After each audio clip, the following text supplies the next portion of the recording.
오늘 말씀 본문의 배경은 예수님께서 예루살렘에 입성을 하셨잖아요. 그날이 주일날 입성을 하시고 월요일날 어떤 일을 하셨죠? 성전 청소를 하시고 성전을 나가셨다가 다시 들어오시게 되었습니다. 그때에 대제사장들과 백성들이 예수님께 나와서 당신이 누구이기에 성전에 상을 뒤엎느냐라고 묻는 거예요. 그러니까 예수님께서 말씀하시기를 나는 누구다 라고 말씀하시면 되는데, 우리가 복음서를 살피면서 확인하는 것이 무엇이냐 하면, 누가 질문을 하게 되면 그 질문에 바로 대답을 하지 않으셔요. 또 대답을 하시더라도 늘 비유로 말씀을 하셔요. 그리고 예수님의 특징이 뭐냐 하면, 잘못된 질문에는 대답을 하신다, 안 하신다? 안 하신다. 질문이 잘못된 거에 대답을 하게 되면 걸려드는 거예요. 자, 여러분에게 질문을 드립니다. 여러분, 아직도 카지노를 다니십니까? 여러분이 이제 대답을 한번 해보세요. 예, 아니오로 대답을 하라고 하면, 예면은 뭐예요? 지금도 다니고 있고, 아니오 하면 전에는 다녔는데 지금은 안 다니는 거예요. 그렇죠? 그러면 한 번도 안 다닌 사람이 걸린다, 안 걸린다? 걸리게 되는 거 아니에요. 그러니까 질문을 들으시고 질문 같지 않은 것에 대해서는 어떻게 하시면 된다? 요즘 애들 말로 쌩까면 되시는 거야. 예, 면전에서 구박을 줘야 돼. 의도적으로 걸리게 하는 거 아니에요. 지금 예수님 앞에 나와서 질문하는 자들의 의도가 무엇이냐 하면, 예수님을 흠을 잡고 예수님을 끌어내리려 하는 의도를 갖고 나와서 질문을 한다라는 겁니다. 그러니까 예수님께서, 그래, 내가 대답하기 전에 내가 너희에게 질문을 하겠다. 너희 세례 요한에 대해서 아니? 너희 왜 세례 요한에게 세례를 받았니? 라고 질문을 하니까 그 사람들이 또 모여서 회의를 하잖아요. 세례 요한을 안다고 하게 되면 왜 세례 요한을 믿지 않느냐고 책망을 받을 것 같고, 또 세례 요한을 모른다라고 말하게 되면 이게 또 심각한 문제가 생기고, 그러니까 모른다고 대답을 한 거예요. 그렇죠? 그래서 우리가 입장이 곤란할 때는 뭐라 그래요? 글씨 좀 생각을 해보고요. 예. 그런 다음에 또 물으면 저는 모르겠는데요 라고 대답을 하게 되면 그 위기를 넘어갈 수 있잖아요. 여기에 지금 본문에 있는 사람들이 그와 같은 대답을 한 거예요. 그러니까 예수님께서 두 아들을 비유로 말씀을 하셔요. 아버지가 포도원 주인인데 맏아들에게 포도원에 들어가서 일하라 그러니까 맏아들은 예 하고 대답을 해놓고 들어갔다, 안 들어갔다? 안 들어갔다. 둘째 아들은 들어가라 그러니까 아니요 라고 했다가 뉘우치고 들어가서 일을 한 거예요. 첫째 아들은 누구를 말하느냐 하면 유대인들을 말해요. 우리가 로마서 말씀을 통해서 확인하잖아요. 유대인들이 예수 그리스도의 십자가의 복음을 거부함으로 인하여 그 십자가의 복음이 이방 땅으로 전해지게 되었죠. 바울을 통하여 이방 땅에 전해지게 되었다고요. 이방 나라 사람들은 예수 그리스도가 구원자이시고 하나님의 아들이심을 믿어요. 그런데 유대인들은 믿는다, 안 믿는다? 안 믿는다. 지금도 믿는다, 안 믿는다? 안 믿는다. 그런데 둘째 아들은 이방인을 말하는 거예요. 그들은 처음에 하나님의 아들 예수 그리스도를 거부하였지만 믿음으로 인하여 포도원에 들어갔어요. 하나님 나라에 들어갔어요. 자, 거기까지 이제 말씀 이해하셨죠? 그러시면서 32절에 가서 같이 읽습니다. 요한이 의의 도로 너희에게 왔거늘 너희는 그를 믿지 아니하였으되 세리와 창녀는 믿었으며 너희는 이것을 보고도 끝내 뉘우쳐 믿지 아니하였도다. 자, 세례 요한에 대해서 여러분에게 말씀을 드립니다. 마태복음 바로 앞에 말라기가 있습니다. 말라기 4장 5절을 가게 되면 4장 5절 같이 읽습니다. 보라, 여호와의 크고 두려운 날이 이르기 전에 내가 선지자 엘리야를 너희에게 보내리니 그가 아버지의 마음을 자녀에게로 돌이키게 하고 자녀들의 마음을 그들의 아버지에게로 돌이키게 하리라. 돌이키지 아니하면 두렵건대 내가 와서 저주로 그 땅을 칠까 하노라 하시니라. 이 땅에 구원자이시며 심판자이신 예수 그리스도가 오시는 날이 있단 말입니다. 구약에서 계시를 하고 있죠. 그런데 구원자가 오시기 전에 누가 먼저 와야 된다고요? 누가 먼저 와야 돼요?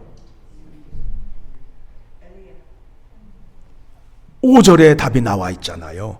보라, 여호와의 크고 두려운 날이 이르기 전에 내가 선지자 엘리야를 너희에게 보내리니. 그렇죠? 자, 여러분 한번 생각해 보세요. 자,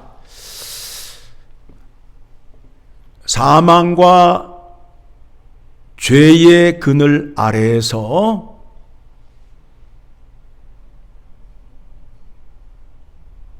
사는 것이 좋은 것인가? 아니면 잘 먹고 잘 사는 것이 좋은 것인가에 대한 생각을 하셔야 돼요. 이 질문이 여러분 마음속에 깊이 울림이 있기를 원합니다. 만일 내가 이 땅에서 잘 먹고 잘 사는 문제를 해결하기 위하여 예수 그리스도를 믿어야 하고 믿는다라고 생각하게 되면 그 사람은 아직도 사망과 죄에 대한 심각한 문제를 깨닫지 못한 사람이에요. 죄와 사망의 그늘 아래, 마귀의 권세 아래에 있는 사람들의 모습을 우리가 보잖아요. 그래서 사탄이 지배하는 그 세계에서는 날마다 전쟁이 있고 시기와 살인이 있고 거짓과 술수가 있잖아요. 그렇죠? 그래서 그 속에서 나도 세상을 속여야 하고 세상이 나를 속이는 속에서 내가 살아가야 된다라는 거예요. 그러다 보니까 마음속에 늘 두려움이 있어요. 그래서 집문을 꼭 잠궈야 하고 담장을 높이 쌓아야 돼요. 왜 그런가 하면 사탄의 세력 아래에 있는 사람들은 그 본성이 다른 사람을 죽여야 내가 잘 살고 다른 사람의 것을 빼앗아야 내가 부자가 되는 논리를 갖고 있다고요. 그렇죠? 그런 반면에 사망과 죄에서 구원을 받아 하나님의 영생을 얻은 자들에게는 하나님이 주시는 안식과 평강이 있음으로 인하여 마음의 평안을 누리고 성품이 하나님을 닮아서 남의 것을 빼앗는 재미로 사는 것이 아니라 주는 재미로 사는 사람들이 모인 곳이에요. 그러면 그곳에서 살게 되면 마음의 평안을 느낀다, 못 느낀다? 느낀다. 여러분 집을 사실 때 어떤 지역, 어떤 환경에 처한 곳을 삽니까? 날마다 사이렌 소리가 나고 총소리가 나는 곳에 집을 삽니까? 아니면 조용한 곳에 전혀 사이렌이 울리지 않는 곳에 집을 삽니까? 그렇죠? 그런 곳에 살기를 원하는 거예요. 예수 그리스도가 오셔서 이루시는 나라가 그런 나라예요. 그런 나라 안에 있는 사람은 그 나라의 왕 되신 예수 그리스도께서 그 백성을 친히 보호하여 주심으로 인하여 악한 것들이 택함을 받은 자들에게 손도 못 대는 그 은혜와 능력을 허락해 주신다라는 겁니다. 그래서 예수 믿는 사람의 얼굴은 어때요? 평안이 넘치잖아요. 얼굴이 환해요? 환하지 않아요? 환하잖아요. 하나님의 은혜로 말미암아. 그런데 세상 사람이 화난 것은 화장빨이란 말이에요. 화장을 많이 해가지고, 브리칭 크림을 많이 발라가지고 얼굴이 환한 거란 말이에요. 그런데 우리는 얼굴의 환함이 내면에서부터 나오는 하나님의 성품으로 말미암아 온유한 빛을 발하고 겸손한 모습으로 서 있을 수 있게 된다라는 겁니다. 자, 세례 요한이 이 땅에 왔다 함은 그 사인이 뭐예요? 사인이 뭐예요? 첫눈이 내리면 봄이 온다, 겨울이 온다? 겨울이 온다. 세례 요한이 오면 누가 온다? 예수 그리스도가 오신다라는 사인이요, 증거란 말이에요. 그렇죠? 구약 성경에 이렇게 말씀이 되어 있어요? 안 되어 있어요? 구원의 날이 이르기 전에 엘리야를 보낸다. 엘리야는 어떤 일을 한다고요? 백성들의 마음을 돌이켜서 아버지 마음에 향하게 하고 삐지신 아버지의 마음을 백성들에게 향하게 하는 일을 누가 한다? 엘리야가 한단 말입니다. 그렇죠? 자, 그러면 이제 엘리야가 태어나는 장면, 세례 요한이 태어나는 장면을 누가복음 1장으로 갑니다. 1장으로 갑니다. 이스라엘 백성들이 모두 모여서 함께 제사 드리는 날이 있습니다. 그날을 대속죄일, 요즘에는 욤키퍼라고 해요. 욤키퍼라고 들어보셨어요? 예. 그날 백성들이 모여서 하나님께 제사를 드리게 됩니다. 그러면 백성들의 죄를 용서받는 날이에요. 온 백성들이 함께 모여서. 자, 제사를 드리게 되면 제사장이 필요하지요. 그때에 아론의 후손이 제사장을 맡는데 제사장이 24반열로 되어 있어요.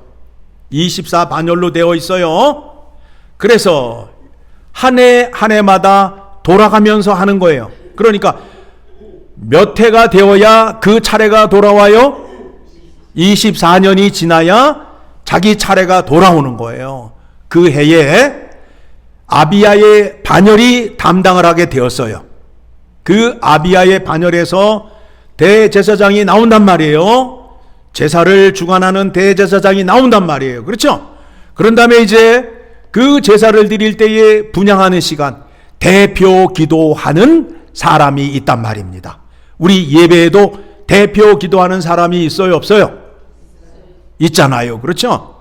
그 대표 기도를 누가 맡았는지 오늘 말씀을 통해서 확인할 수 있습니다. 8절 시작. 마침 사가랴가 그 반열의 차례대로 하나님 앞에서 제사장의 직무를 행할새 기도 시간에 기도하는 순서를 맡았어요. 제사장의 전례를 따라 제비를 뽑아 주의 성전에 들어가 분양하고 이제 기도를 한단 말이에요. 그래서 기도를 하는데 이제 여러분들이 이제 이 설교를, 이 본문의 설교를 가지고 이제 여러분들이 이제 그 들으신 설교가 있어요. 앞에 보게 되면 사가랴와 엘리사벳은 나이가 많은데 아이가 없더라라는 7절의 말씀이 나온단 말이에요. 그렇죠? 엘리사벳이 잉태를 못함으로 그들에게 자식이 없고 두 사람의 나이가 많더라. 그렇죠? 그러니까 애가 없다라는 거예요. 그래가지고 이 본문의 말씀을 가지고 사가랴가 애를 달라고 기도했더니 애를 주셨다라고 설교를 들으신다면 성경의 말씀을 이해하지 못하고 전하는 설교가 되는 거예요. 자, 아까 말씀드렸어요. 백성들이 사망과 죄에서 허우적거리는 것을 구원하기 위하여 예수 그리스도가 오셔야 된다라는 거예요. 그렇죠? 이스라엘 백성들이 로마 압제에서 벗어나는 것보다 먼저 죄와 사망 가운데에 신음하고 있는 사람들에게 구원자 예수 그리스도가 오셔서 구원해 주심으로 인하여 하나님의 백성으로 살아가는 것이 성경적인 믿음의 순서라는 거예요. 그렇죠? 그러니까 사가랴가 기도를 할 때에 어떤 기도를 했을까요? 엘리사벳과 사이에 아들을 주옵소서라고 기도를 했을까요? 아니면 엘리야를 보내주시옵소서라고 기도를 했을까요? 엘리야를 보내주시옵소서라고 기도를 했단 말이에요. 그 기도를 누가 들으셨어요? 하나님이 들으셨어요. 그래, 그러면 엘리야를 내가 너에게 주겠다. 그 말씀이 뒤에 나오잖아요. 11절 주의 사자가 그에게 나타나 향단 우편에 선지라. 사가랴가 보고 놀라며 무서워하니 천사가 그에게 이르되 사가랴여 무서워하지 말라. 너의 간구함이 들린지라. 내 아내 엘리사벳이 내게 아들을 낳아 주리니 그 이름을 요한이라 하라. 그래가지고 이제 엘리야를 달라고 했더니 주의 천사가 나타나서 엘리야를 너에게 주겠다 그러면서 이름까지 지어주는 거예요. 요한이라 하라. 그러니까 사가랴가 천사의 얘기를 듣고 그거를 어떻게 믿을 수 있겠습니까? 라고 질문을 해요, 안 해요? 한단 말이에요. 여기 나오잖아요. 18절 시작. 사가랴가 천사에게 이르되 내가 이것을 어떻게 알리오? 내가 늙고 아내도 나이가 많으니이다. 천사가 대답하여 이르되 나는 하나님 앞에 서 있는 가브리엘이라. 이 좋은 소식을 전하여 내게 말하라고 보내심을 받았노라. 그러면서 20절을 가게 되면 사가랴에게 나타난 증거가 뭐냐면 벙어리가 돼버리네. 여러분 예수 믿다가 열심히 나와서 기도했는데 기도 끝나니까 벙어리가 돼버렸어. 만약에 오늘날 이와 같은 일이 일어나게 되면 어떻게 돼요? 난리 나지. 아니 내가 기도해서 아들을 달라고 했더니 엘리야를 달라고 했더니 나를 벙어리로 만들어. 그럼 사람들이 뭐라 그래요? 저 사람은 뭔가 잘못됐나 봐 하면서 수근수근 거릴 거 아니에요. 그렇죠? 20절 시작. 보라, 이 일이 되는 날까지 내가 말을 못하는 자가 되어 능히 말을 못하리라. 이는 내가 내 말을 믿지 아니함 이거니와 때가 이르면 내 말이 이루어지리라 하더라. 그러니까 애를 낳을 때까지 사가랴는 말을 했다 못했다? 못했다. 이게 하나님의 증거란 말입니다. 그래서 세례 요한이 이 땅에 왔어요. 그래서 세례 요한이 어떤 일을 하느냐 하면 3장으로 가게 되면 누가복음 3장에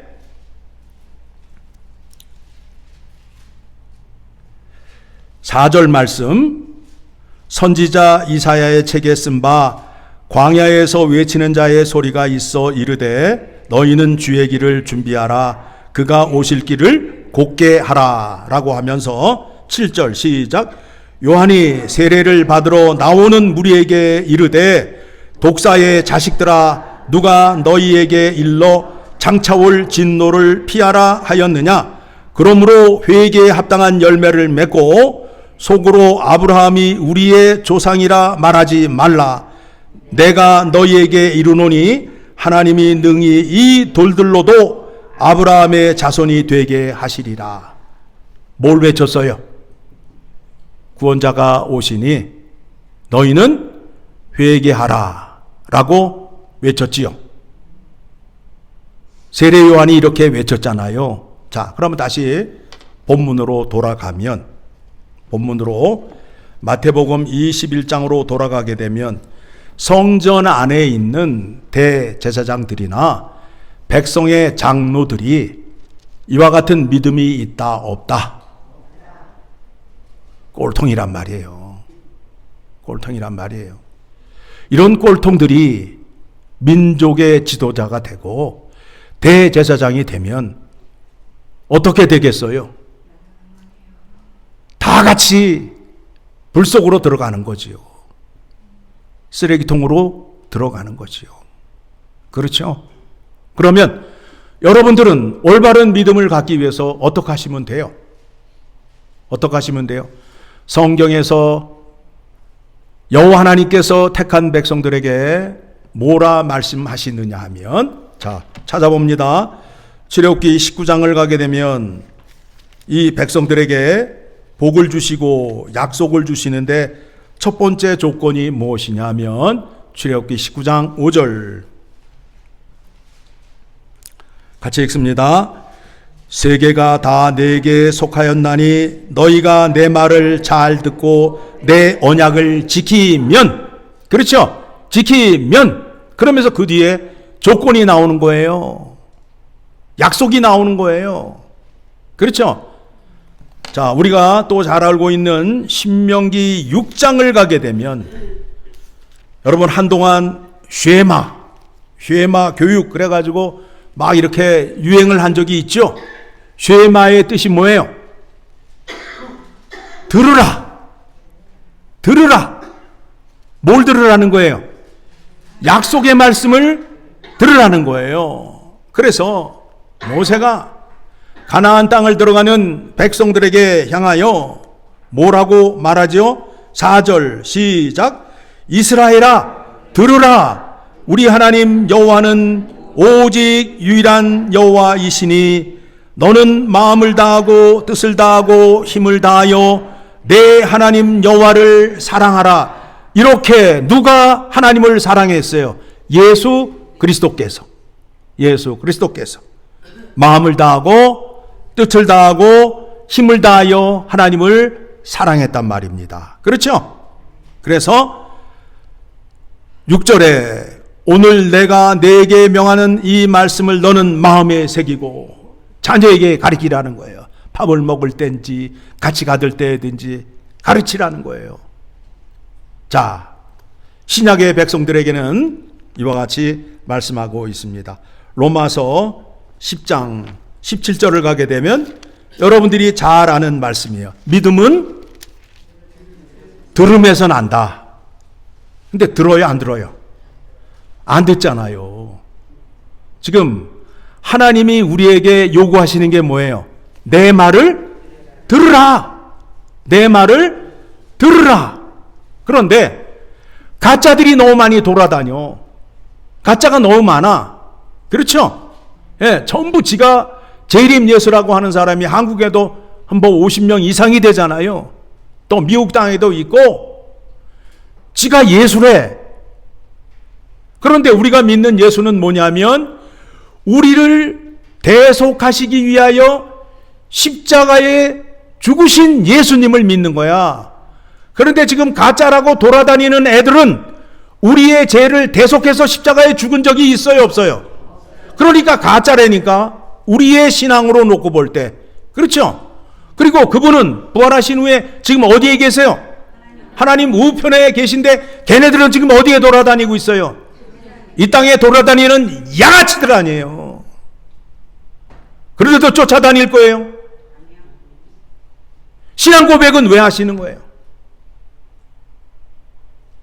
믿음을 써먹어야죠. 17절, 그러므로 믿음은 들음에서 나며 들음은 그리스도의 말씀으로 말미암았느니라. 누가 하시는 말씀을 들으라는 거예요? 예수 그리스도의 가르침을, 예수 그리스도께서 말씀하신 것을 들으라는 거예요. 그렇죠? 그래서 성경이 구약 성경이 있고 신약 성경이 있어요. 구약의 많은 계시가 누구에 와서 이루어졌어요? 예수 그리스도에 와서 성취가 되었단 말이에요. 그렇죠? 그렇죠? 성취를 이루시기 위하여 예수 그리스도가 오셔서 성취하신 역사적인 사건의 말씀이 복음서의 내용이에요. 그리고 택한 제자들에게 하나님 나라에 대해서 열심히 40일 동안 가르쳐 주시고 하나님은 승천하셨어요. 그리고 제자들은 이 땅에 이쪽 저쪽을 다니시면서 교회를 세웠어요. 그렇죠? 그런 다음에 교회의 풍성한 은혜를 채워주기 위하여 예수 그리스도의 가르침을 따라 교회에게 편지를 보내었어요. 그게 뭐예요? 서신서가 되지요. 그래서 교회의 풍성함을 누리고 채우기 위해서는 서신서의 말씀을 많이 보아야 된다라는 겁니다. 여러분이 믿음이 자라기를 원하고 크게 되기를 원합니다. 그런데 오늘날 신자들의 특징은 무엇이냐면 예수 그리스도의 가르침을 배우고 듣기보다는 자기 열심으로 기도만 하고 있어요. 기도로 믿음이 자라지 않아요. 미안하지만 기도를 하는데 내가 설계를 다 해가지고 나갔어요. 내가 복음을 써가지고 나갔어요. 내가요 능력만 주시고요 저에게 이런 것만 채워주시면요 제가 이렇게 할 거고요 저렇게 할 거고요 하면서 자기의 계획을 예수님의 이름으로 구한단 말이에요. 그런데 성경은 그것에 대한 약속이 없어요. 내가 너희에게 말한 것, 분부한 것을 지켜 행하라고 말씀하고 있단 말이에요.